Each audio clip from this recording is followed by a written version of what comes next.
Welcome back. Our story continues as Gorilla and Emuin go their own way after leaving the carnival behind. The plan is to head north, to the large city of Baragos to look for potential allies, given that we only spent the night there previously without really looking around the city. To get there, we must travel through wooded areas which we haven't visited before. After an 8-hour travel to the north, we arrive in a heavily wooded area.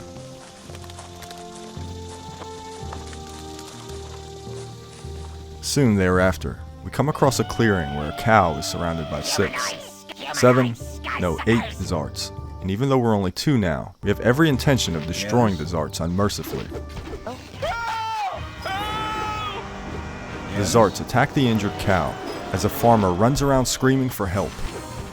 Gorilla and Emuin take out the one closest to them very quickly. Gorilla works his way counterclockwise, striking them hard with his flail, but moving quickly, one to the other as he lays them to waste. What you want? Emuin focuses on the one furthest from Gorilla to take the group out as quickly as possible.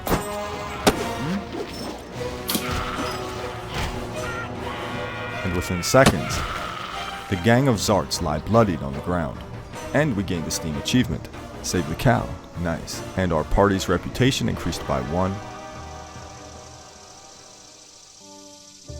Gorilla pats the distressed cow on the back, then approaches the farmer, Ulrich.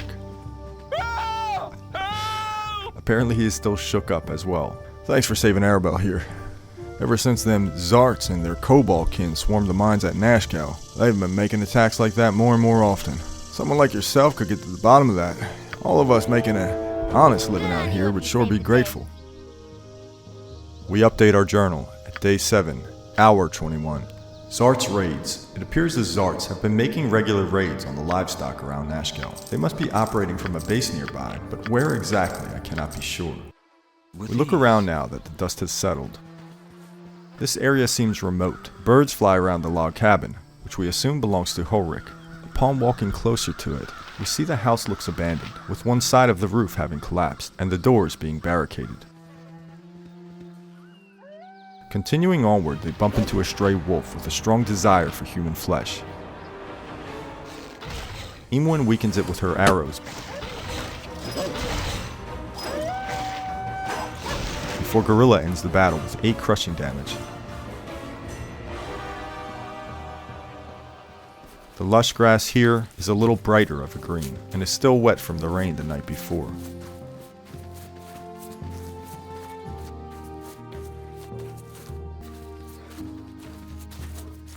Looks like Emuin leveled up somewhere along the way.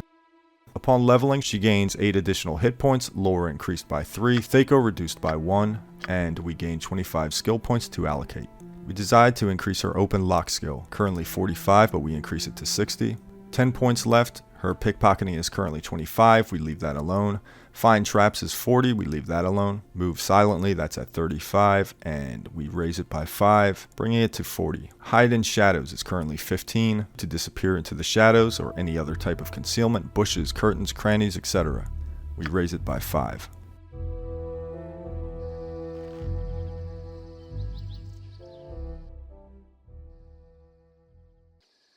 Not a problem. Continuing into dense woods, night begins to fall. Good on you if you say So Gorilla and Emuin make camp in between a group of pine trees. These woods make you feel like you're in the middle of nowhere. As they build shelter and light the campfire, they reflect on past events. It's funny how things worked out.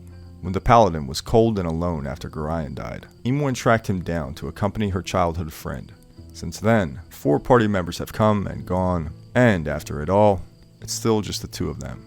The conversation leads to Gorilla asking Emuin about her past. Emuin slaps his shoulder playfully. You of all people should know, seeing as how we grew up together.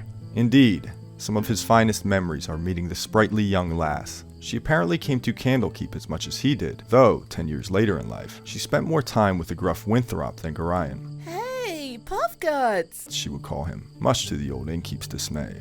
She seems the eternal child, and is quite content to play the part of little sister, even though they are both of comparable ages. Gorilla can tell by her hearty smile that she'll always be willing to travel with him, no matter what path he takes.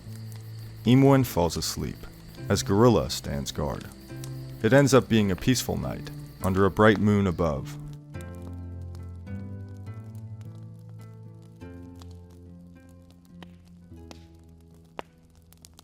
Hour 5. Early morning. Before sunrise, and the party heads on their way.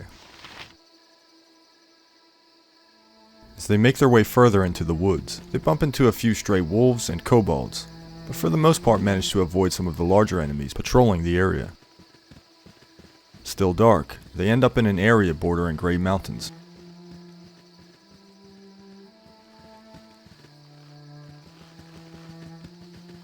And in one of the valleys, they spot a tall half-ogre, at least twice the size of Gorilla. He's armed and heavily armored, goes by the name of Argane, and he stops them in their tracks. Your iron, or your life. No, your iron and your life. Yeah, that one's better. We reply to Argane, "What do you want with our iron?" Argane replies, Ours no good. Crumble like elf bones, and make our clan into laughingstock. Ha ha, big joke. We kill you quick. No pain. Just take iron. As we draw our weapons, 3 more heavily armored half-ogres emerge from around the bend in the valley. Imoen rushes into an elevated position and fires at the closest one, hitting him for 5 missile damage, as Gorilla throws himself in the middle of the group, ensuring that they focus their sword attacks on him instead of Imoen. My blade will cut you down to size. Imoen continues her assault from above, hitting the same half-ogre as Gorilla finishes it for 9 crushing damage. Argane and his 2 remaining allies continue to pummel Gorilla's shield as he blocks and parries. Imoen lands in a few shots onto the next half-ogre, and Gorilla lands the finishing blow with a huge swing of the flail, connecting for 12 crushing damage. This time Argane slashes Gorilla for 9 damage. Gorilla and the ogre trade heavy blows. The half-ogres continue their relentless strikes on Gorilla, and he struggles to keep up, taking 11 damage again from Argane, sending him in the red again. Getting closer to death's door, Gorilla takes out the mysterious red potion which he purchased from the dubious merchant at the carnival. He downs it, and nothing happens at all, so he drinks another healing potion instead, now running low on the stock that he had left over from his fallen comrades Zar and Montaron. Imoen gives it everything she has, and lands a calculated shot for 6 missile damage, killing the final half-ogre companion. Now, only Argane remains, who is practically unscathed, while Gorilla is still injured. We know that at only 2 bars, one good swing from this huge foe could end everything quicker. Argane is elusive for being as large as he is, and consistently dodges Imoen's and Gorilla's attacks. Gorilla tags him for 8 crushing damage, then goes for a critical but misses. In a last-ditch effort, Gorilla downs a potion of heroism, which is a powerful enchantment that simulates a temporary increase in level for 2 hours, in addition to affecting his HP and Thaco. Gorilla gains a second wind, and crushes Argane for 10 crushing damage, as Imoen lands an arrow that wounds him for 5 missile damage. They continue to trade strikes, dodging and parrying one another. Gorilla clips him again with the edge of his flail for 11 crushing damage, sending Argane into a critically wounded state at this point. Imoen tags him again for 3 damage, and Gorilla lands a strong attack for 10 crushing, and the giant foe collapses in front of them with a thud. The party gains 520 experience. It will be done. Yep. We loot gold, gems, some spells, and an unidentified 2-hand sword. Given that our party only consists of 2, we have to unload some of our inventory to make room for the newer items. We're now also officially out of health potions, which are not particularly easy to come by. Upon noticing Gorilla's limp as he walks, Imoen makes the call to find a place to rest. They cross a shallow, light blue pond surrounded by tall grass and decide it would be a good place to take cover and recoup. This time Imoen stands guard, while Gorilla takes a brief rest.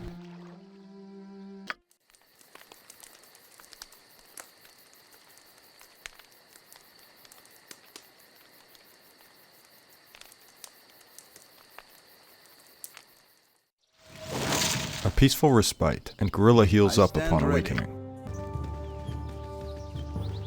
As they close in on having explored a good chunk of these woods, they spot a man in a field of grass. Imoen mentions that the man looks like a messenger. They approach, and he quickly explains his reasoning for being there.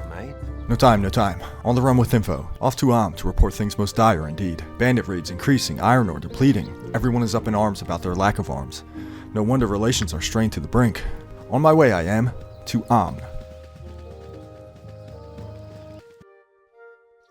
Lush grass makes way to stony hills, with tall boulders surrounding the group.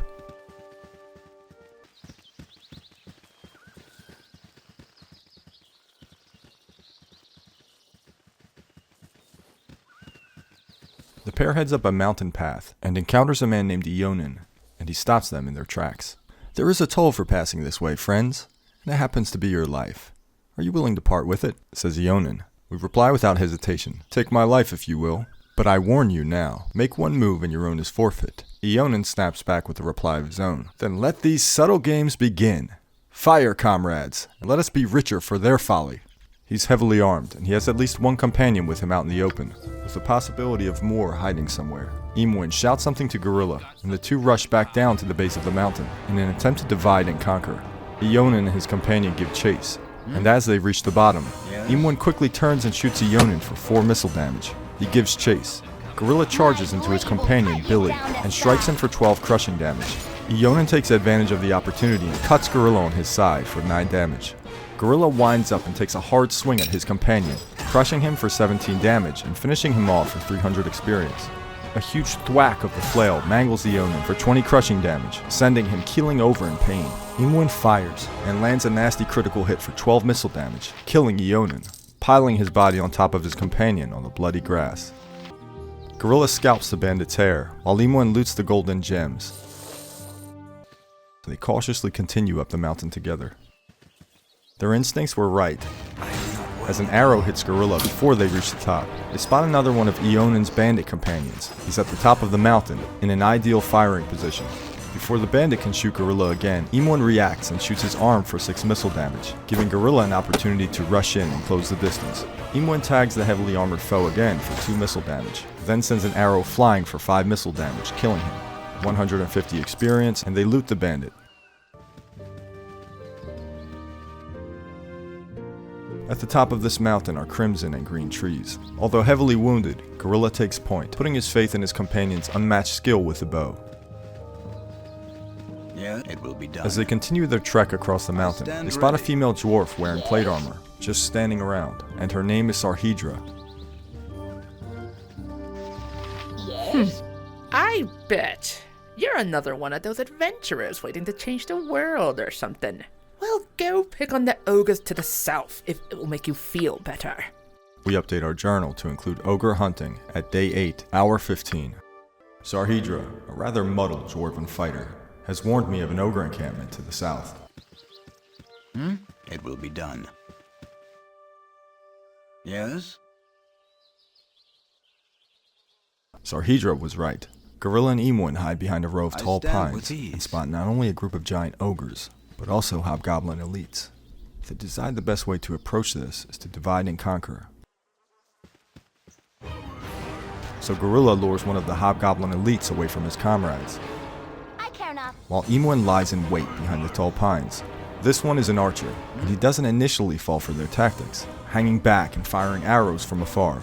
Eventually, after Gorilla disappears, the hobgoblin tries to hunt him down. Imoen and Gorilla ambush him, and the hobgoblin reacts by shooting Gorilla for 6 missile damage, sending him to critical status at this point. He downs a potion and charges. Imoen then lands a nasty critical shot for 14 damage, killing the hobgoblin elite and allowing them time for a quick breather. 95 experience, in preparation for whatever comes I've next done from had behind those enough of pines. Imoen sets a snare trap at a choke point, but fails the attempt and hurts herself a little bit. They get back into position and Gorilla cautiously goes forward.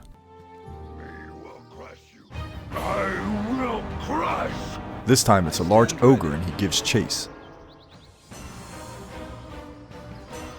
Imoen opens fire at the ogre, who is slightly less agile than Gorilla when he's wearing heavy plate. The ogre is tough, and the arrows don't do heavy damage to this enemy, but they stay consistent with their strategy, which would surely have ended differently for the group of only 2 had they charged it head on. Still charged up from the potion she consumed, Imoen has no doubt that she's got this one. 2 missile damage, 6 missile damage, 6 missile damage again. The ogre catches up with Gorilla and takes a long swing, but misses and resumes chase. 4 missile damage, and it takes off running due to a morale failure. Gorilla and Imoen stalk their prey, and the ogre turns around to face them again. Imoen fells the ogre with a final shot, netting them 270 experience. Back to scouting, and this time he heads around the opposite end of the pines.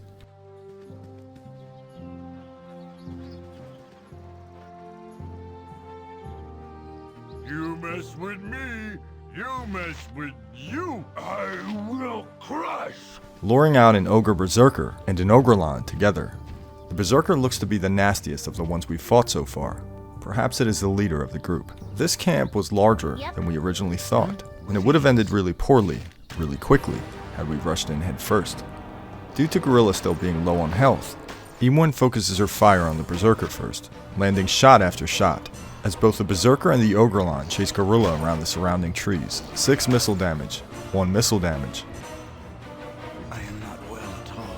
The Ogrelon, who is smaller in stature, catches Gorilla and lands in a solid strike for 6 crushing damage, sending Gorilla into critical status. E1 rushes in and actually gets the Berserker's attention, and fortunately, due to her enhanced speed, she easily runs off into a row of pines, I've done had enough of this. then gets into firing position once again, as Gorilla pulls him off of her. As the entire group gets increasingly tired, What's your... E1 lands a few critical hits on the Berserker. 12 missile damage, 6 missile damage, but it simply does not want to go down. It catches up with the injured Gorilla, and takes some swings, but Gorilla dodges. Finally it goes down from one of the endless arrows fired at him, netting the party a huge 650 experience. Their attention is now focused on the smaller Ogrelon, who goes down much easier than the tough-as-nails Berserker. Shot after shot lands, and E1 makes short work of it, killing it and gaining us 175 experience. Jewelry, gold, and a few potions are among the items looted from the carnage. I stand ready. You're a queer fellow. I've done had It will be enough of done. this. Yes? Not a problem. Gorilla and E1 return to Sarhedra. Yes? That was quick. Damn, I don't know. Go find someone else to talk to. I'm no good at this quest stuff. I, have people to see and places to be. I killed the ogres that Sarhedra mentioned. Upon reporting this to her, however, she got so flustered trying to think of something more I could do for her, she forgot to give me my reward. Ah, well. A few dead ogres is reward enough, I suppose. We gain 300 experience and Sarhedra walks off. The paladin and thief decide to finish exploring these woods before heading north to the city. With the bloody ogre battle behind us, and the birds singing from the treetops, this peaceful walk is all the more satisfying.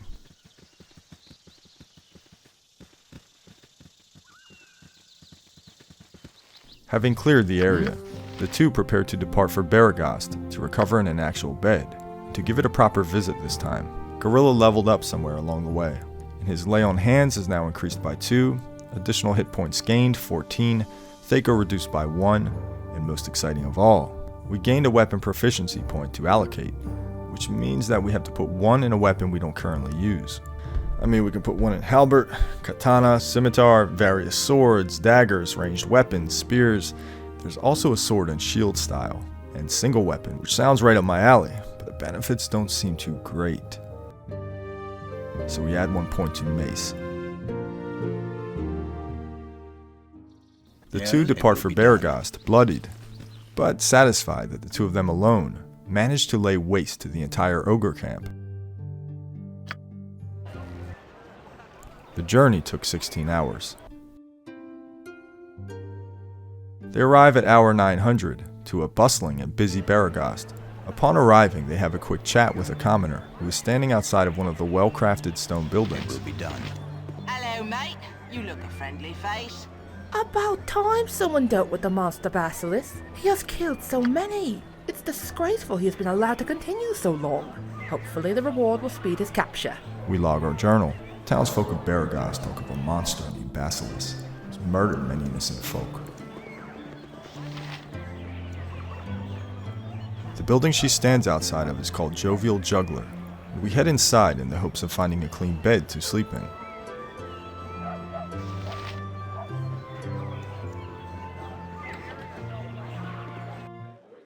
It's actually pretty nice and quaint in here. The air smells of oak, mead, and tobacco. There are only a few tables in here, and the scarlet tablecloths reach down to the staggered oak floor planks. Elegant wooden benches are placed on either side of the bar entrance, along with thriving green potted I'm plants. The guests seem I to be stand enjoying ready. themselves. Me timber's bad enough without ye bothering me. With ease. The corridor leads to a bar area, and Gorilla and Emuin head over to get a drink. Emuin sits at the bar, but before Gorilla reaches her, an angry dwarf comes storming out of the kitchen area and heads straight for us. Aye, so everyone's heard. Everyone's a rubberneck then, is that it? Old Gurk had his famous cloak stole right off his back by a batch of paltry Tasloy. Yeah, it's old news, and if you make one crack about the Cloakwood being an appropriate place to lose it, at least I'll put your liver on the menu. Now move on, and let the next people in line have their laugh. We update our journal as he storms off. Gurk, a crusty old dwarf from Baragast, had his supposedly famous cloak stolen from him by a batch of Tasloy in the Cloakwood. After our brief encounter, I've come to the conclusion that I'd do almost anything to rid him of that sour mood. As we look back to see where he ran off to, we notice a man wearing light armor and armed with a staff, possibly someone of note, so we approach him. His name is Bjornin. They did quite a number on me, those half-ogres. There's a band of them fortifying themselves in the mountains southwest of here. If you could give them a taste of justice, that would do me proud. We note our journal. Bjornin, a paladin currently healing from his wounds in Baragast Jovial Juggler Inn, has asked me to uproot a band of half-ogres. According to his report, they've been fortifying themselves in the mountains southwest of town. I got some cheap beer for ya. Hoping that all the business is behind us for the day, we head over to join Emuin for a drink before calling it a night. We talk with the bartender. Hello, friends. Welcome and make yourselves at home. Times is pretty harsh right now. People don't need any more trouble than they've got. So, what can I do for you? Show me your list of services. We order a round of Lurin's best ale for Emuin, and one for us. The bartender chats with us for a while, and he fills us in some local rumors. We talk about the midsummer fair down in Nashkel. The bartender says it's doing quite well, despite all the trouble the town's had recently. He tells us he's surprised that people actually risk traveling to it. We tell him we actually just came from there. It's not doing as well as he thinks. Desolate, nonsense, loneliness. We call it a night. We decide to go with a noble room this time, instead of the merchant. It's 5 gold, but will provide us with a better rest than the merchant or peasant room. We head upstairs to check out our room.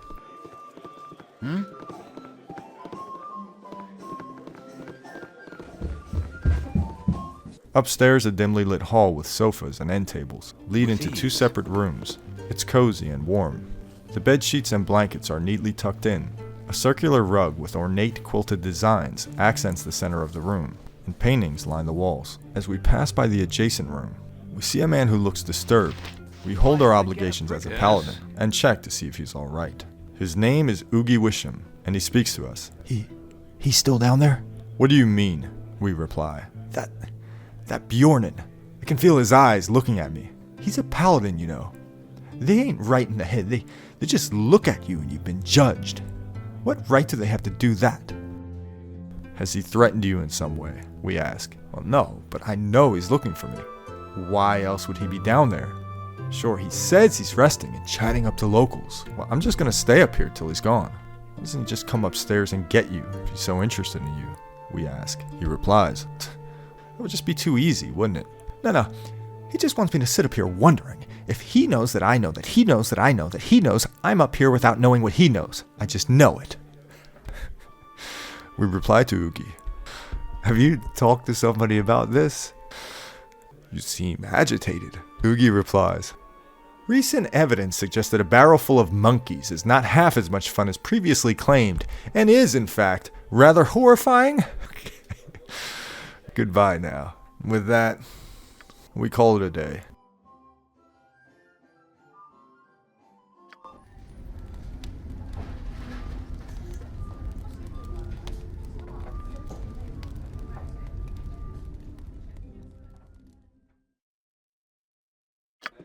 Eight hours later, we wake up feeling somewhat healed and refreshed.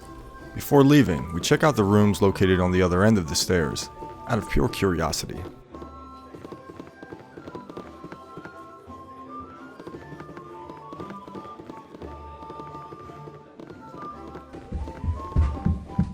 This must be the room we keep seeing listed as Royal Room. It's very spacious in here. There are 2 exotic rugs on the oak floor, work desks, privacy screens, exquisite furniture, and large plants. also help distinguish this room from the noble. You're this Before way. leaving, Imwen decides to investigate the end tables for possible leads on our quest. She mutters something to herself upon finding nothing inside. We leave the jovial juggler and head out into the street.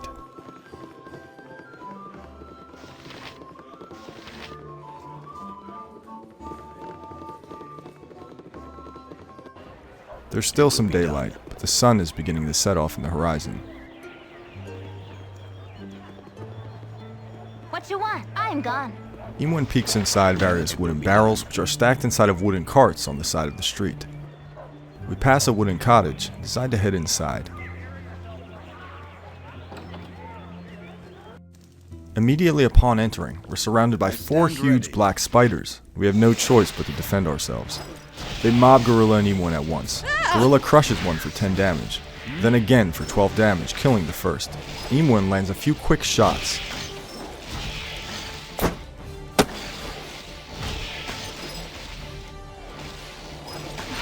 And Gorilla lands a critical for 18 crushing, then immediately strikes the next for 12 damage. This time Imwen lands a nasty critical shot for 12 damage, killing the third, and leveling up in the process. Then lands a final shot on the last spider, killing it and gaining us 270 experience per spider.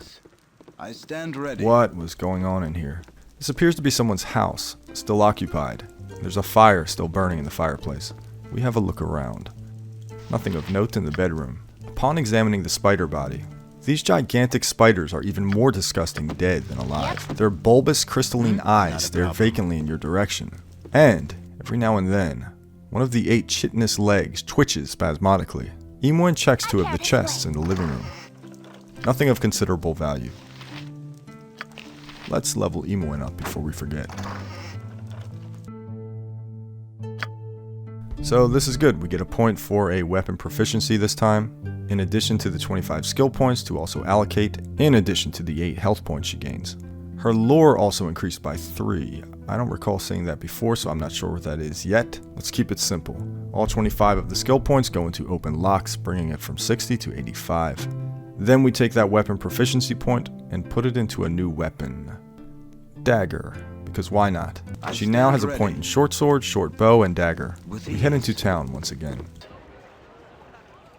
A woman stands in the yard of the house, formerly with the spiders. So we approach to see if she has any idea what happened in there. Hello, mate. You look a friendly face. You are those mercenaries that the whole town's been talking about. Well, get out of my way. We don't need the likes of you causing trouble. Don't you go and irritate those bandits. It just makes them all the more vicious. With no reply offhand, we walk away. So Baragast is actually a nice town. Last time we were here, we only breezed through it due to whatever pressing obligations we had at the time. In the center of the town is a plaza, with a beautiful circular fountain, surrounded by orange flowers. We head back into Feldepas Inn to sell off inventory, which was where we diffused the situation with Marl and Duncan. After we finish our transactions with the bartender, a tipsy customer bumps into us. She insists upon us joining her for a while. We reply. The lady offers me a drink. How can I refuse? I do enjoy my daily tipple, I do. Is it time for scones yet? She, Gorilla, and Imwen enjoy a Burduscan dark wine. Then, take a quick rest to recover the rest of our health points before heading back into town.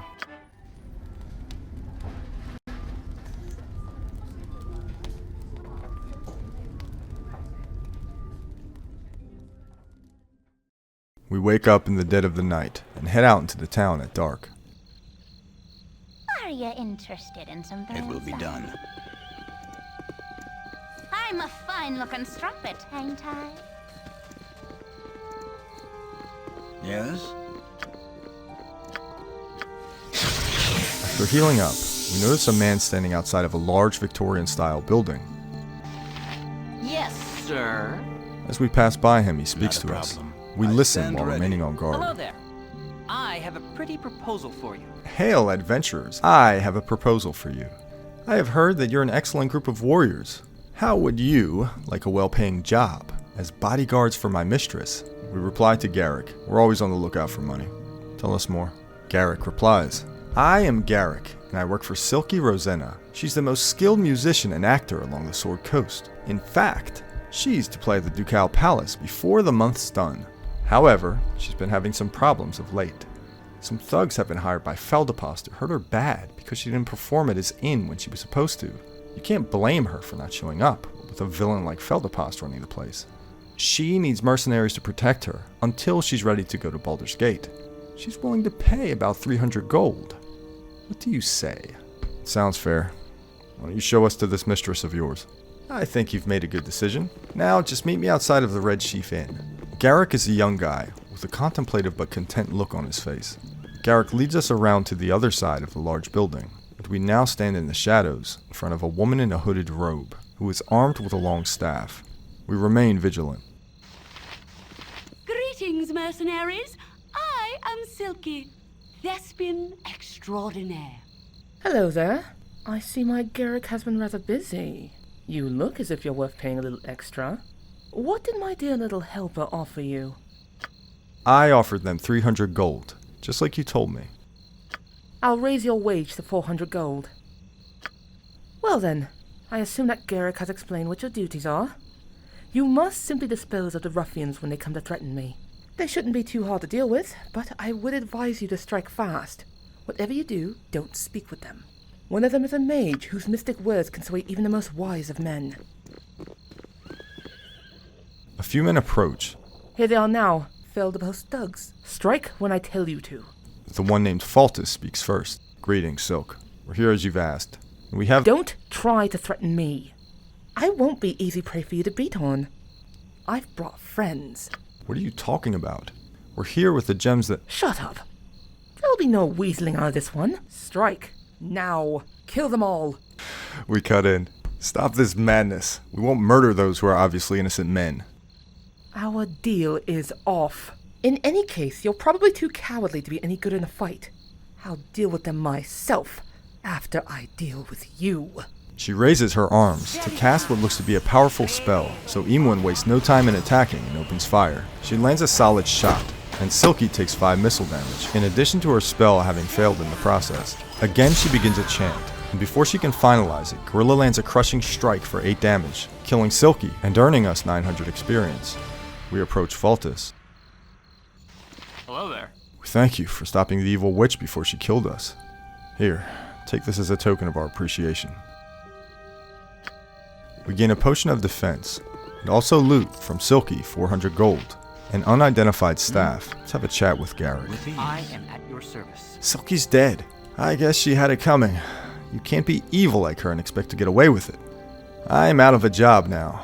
Would it be too much to ask if I could join up with you? Even though we're only a party of 2, something about Garrick makes me uneasy.